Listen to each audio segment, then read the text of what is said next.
Here's how you use the Rockin' H wheel puller tool. Simply go in between the frame and the wheels and squeeze. This is a Kenworth, and on Kenworth, make sure that you keep your finger over the springs so you don't lose them, as these will pop out.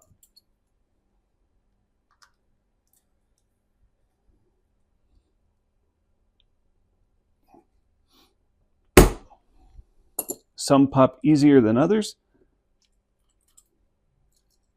just like so. To use these on the front wheels, go in between the frame, make sure it's die cast.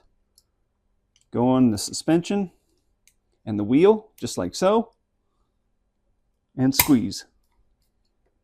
You can do that on both sides to remove the front wheels if you want to change the front wheels.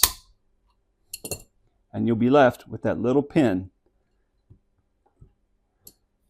This works on all DCP trucks, and that's how you use the Rockin' H wheel puller tool.